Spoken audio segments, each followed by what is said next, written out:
We're going to welcome in NESN.com writer Sean McGuire. He's here to join us. He's followed the Patriots closely all preseason. I think he'll be able to give us a nice look into what's going on. Jerod Mayo will start this. He just addressed the media earlier today on Wednesday. He said, we do have a decision made on a starting quarterback, but he's not ready to announce that yet. He wants to talk to the players, to the team first. So why do you think he's taking that approach? Yeah, I mean, I personally think, he says that he wants to talk to the team first. I think it's kind of a sly move when it comes to the media. Jerod talked to the media today, Wednesday. He's not scheduled to talk to them on Thursday, and then he's not scheduled to talk to them until Tuesday of next week. The Patriots are getting kind of a longer weekend. So I kind of feel like it has a little bit to do with that, kind of a veteran move from a first-year head coach sort of thing. But I think kind of reading between the lines and everything like that, you can still get some of what he's trying to say in a way. He had a quote that kind of hinted that Jacoby Brissett would be the starter. So I think that's kind of how it's going to go. So yeah, he's not going to speak to us until next week, and then I guess we'll see if the Patriots by any chance come out with a statement or a release or anything like that announcing the starting quarterback. But I kind of have a feeling it was, having a sly move. Yeah, he said what's good for the team today may not be good for the team for the weeks down the line. Obviously, like you said, that's alluding to Jacoby. Mm-hmm. Do you think that's the right move for the Patriots right now? Yeah, I definitely do. And I guess I'm kind of hoping that is the move. I've talked about with George about this a few times too, but Drake has made such progress and he showed so much development, since the start of training camp. Probably exceeded expectations. I think exceeded my expectations where we are now in late August. But I think that they can so quickly kind of turn that progress, not only halt it, but kind of just cause them to, take a few steps back. And I think a lot of it comes down to the offensive line. So I think it's best if, they ride with Jacoby for a little bit. And I don't want to say bring him in week 4, bring him in week 5. I think it's more of a feel thing, when the Patriots feel like Drake is ready, when they feel like the offensive line, maybe most importantly, is ready in front of Drake. That's kind of go about it that way. But I just think there's just too many concerns with the offensive line. So you give Drake some time he gets to watch a veteran Jacoby. He gets to kind of see defenses, real NFL defenses, not the cookie cutter preseason defenses that he was facing the last few weeks. He gets to watch those defenses on film when they were going against Jacoby. And then eventually he kind of enters into the mix sort of thing. But I'm leaning towards the fact that Jacoby will be the starter, and I'm definitely in the camp of Jacoby should be the starter. Yeah, no, I think we all can kind of echo that sentiment as well. He has a lot more. When you talk about Jerod Mayo, what he said, the factors that go into this decision as well. He mentioned just the overall experience, the veteran status, what have you. You kind of just mentioned all that. But Jerod Mayo has also said that he values practice more than preseason games. Mm-hmm. And he said, and you said, May has outperformed Brissett. So in what areas specifically can you kind of dive into that you saw he outperformed him?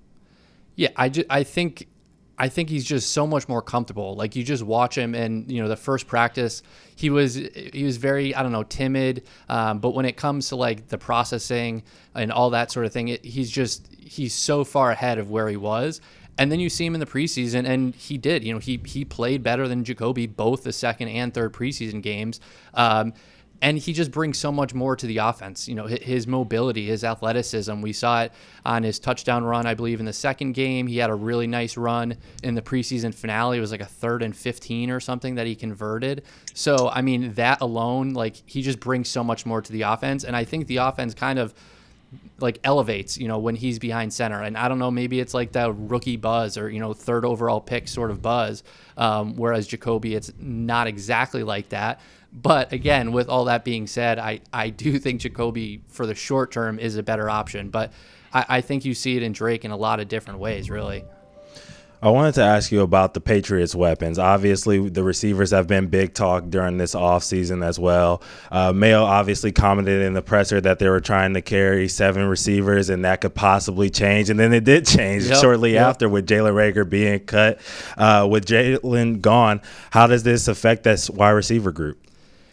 I don't think it affects them a ton. I mean, I guess I will say I was a little surprised to see Jalen Reagor be the one cut and not Kayshon Boutte. I thought that, I don't know, maybe with the special teams thing and a few different reasons, I thought that it made more sense to keep Jalen as opposed to Kayshon Boutte. But they still have 6 guys. It starts with Demario Douglas and Jalen Polk and Javon Baker and KJ Osborne and Tyquan Thornton.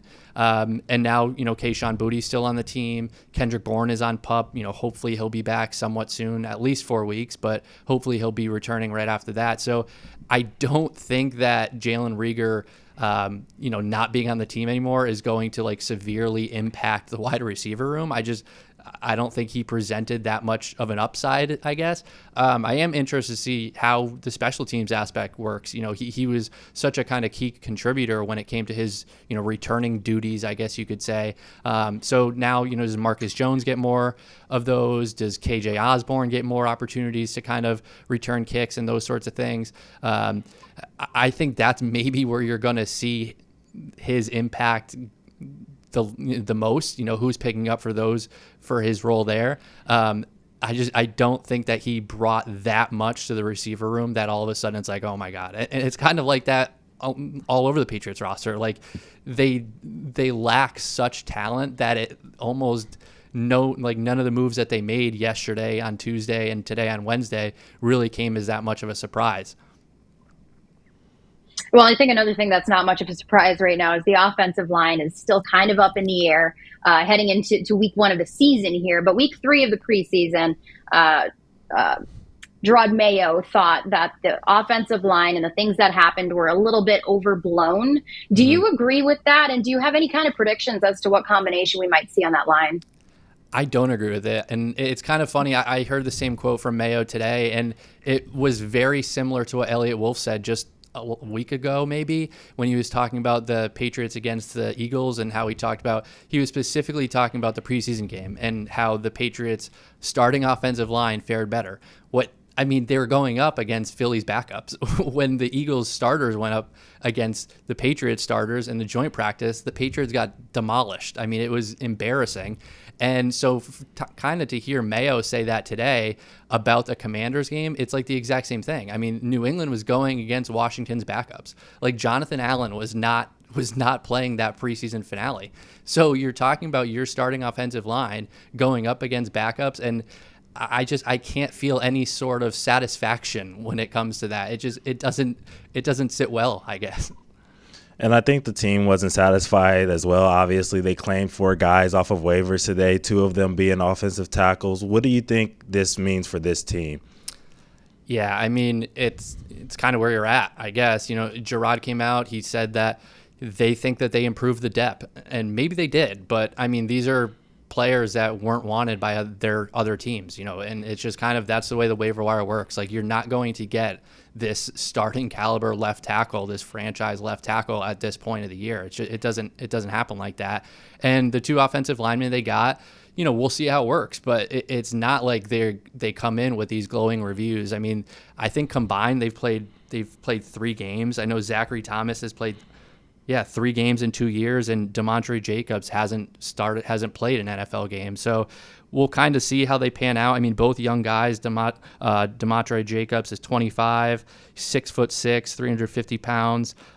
Played 3 seasons for South Florida. Went undrafted out of school. And then Zachary Thomas, 26 years old. He was a 6th-round pick in 2022. Waived by Chicago. Then kind of caught on with the Rams, which is a team that just waived him, played 3 games over there. But 26% of offensive snaps last year. It's just, it's not and again, this is what you get when it's this point of the year. And it's, I don't think I would feel great. I don't think these guys are going to kind of step into these huge roles or anything like that. But it tells you where the Patriots are at, that they thought, these guys are better than what we have right now. And I also will say, it's interesting that Jerod wouldn't come out and kind of give the starting five. I mean, some things have changed. Vidarian Lowe is hurt. City So got hurt in the preseason finale. So I know that those things have changed. But Jerod came out, I think it was like the first week of training camp, and said, like, yeah, we want to have this locked down going into the second game. And it's 2 weeks after that at this point, and there's just kind of question marks all over the place. So I don't think it spells great vibes for the Patriots offensive line. I think that's very it's easy to see. It's easy to see from the couch. It's easy to see from the press box. Any fan watching on TV, you can kind of tell that. So I don't feel great about the Patriots offensive line, I guess, simply put. Well, we know that Cole Strange is injured right now, but something else that kind of interests me is Jerod Mayo said that, when he does return to health, there are possibilities that we could see him at center. We saw some fumble snaps in week 3 of the preseason. And he said that was kind of a possibility when we drafted Cole Strange, was his athleticism. He's a big guy, but he's athletic. Yeah. What do you think about that possibility? Do you think that could be a solution, or would that just create more question marks? Yeah, I think it's good. I mean, he's not going to come in and replace David Andrews. So I think that's kind of, I think that there's a very good chance that David Andrews is, he's known now in New England, but I wouldn't say like he's as a recognizable face in the offense. In the NFL. And there's a very good chance he's the most important player for the Patriots this year. And it has some to do with David Andrews himself, really good at his job. It has a lot to do with how little they have behind him. So, with that being said, I guess it would be good to have Cole Strange kind of develop and play some center and all that sort of thing. But I think at this point, like, if David Andrews gets hurt, you're screwed. Like, no matter who is coming in behind him, you are so screwed. It's not even funny. So maybe, down the line, if Cole Strange kind of gets some reps at center this year, and then, Andrews retires or walks away or something next year, the year after that, yeah, that's good. But if you're without David Andrews, no matter who is behind him, you're like I said, you're screwed.